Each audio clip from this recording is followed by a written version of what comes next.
thirds minus root 7 over 3.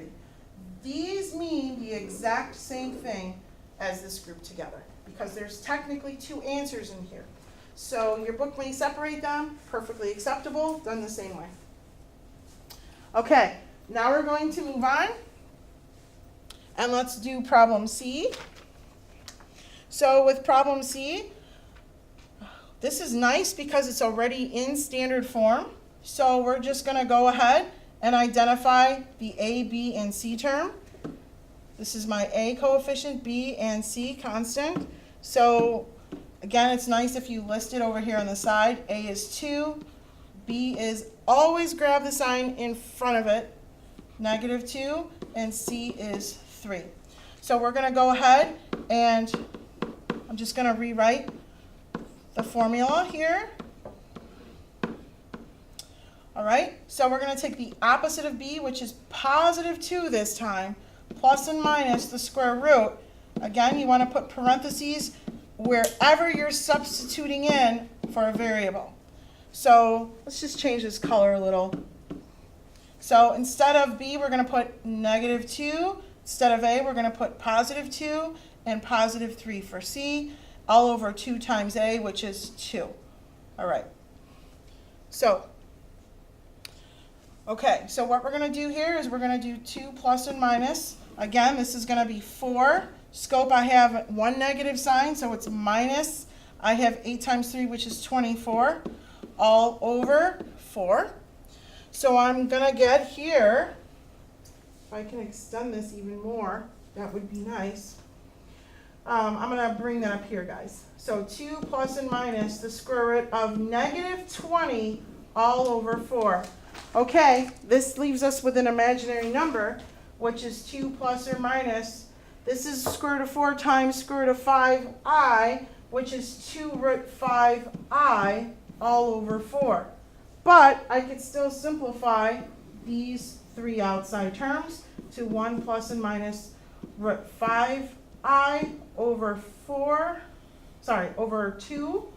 And if I separate them to 2 separate answers, it's 1 plus root 5i over, 1/2 plus root 5 halves I, and 1/2 minus root 5 halves I. So these are 2 separate answers, or you can leave it like this is one. In our final problem, since you have this on video, I'm going to go ahead and erase this.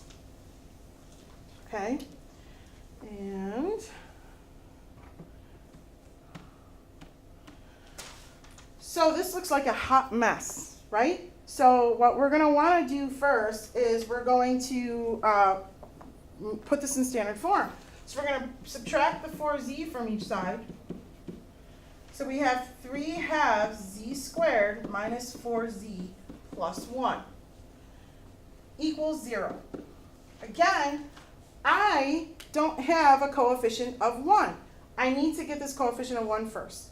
So what's messing up this whole problem is that 2. So I can multiply the whole entire side of each equation by 2. What I do to one, I do to the other. You just have to remember to distribute this 2 to every single term. Now when I distribute it to this term, the 2's cancel. So I don't want to cross this out now because I still need it for this term and that constant term.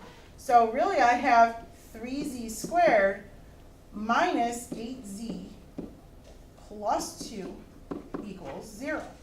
So now I'm ready to go, and I'm ready to use our quadratic formula. Identify your A, which is 3, your B, which is -8, and your C, which is 2. And all I'm going to do is go ahead and rewrite the quadratic formula over again, and now I'm going to substitute these values where I need to. Opposite of -8 is +8, plus and minus the square root.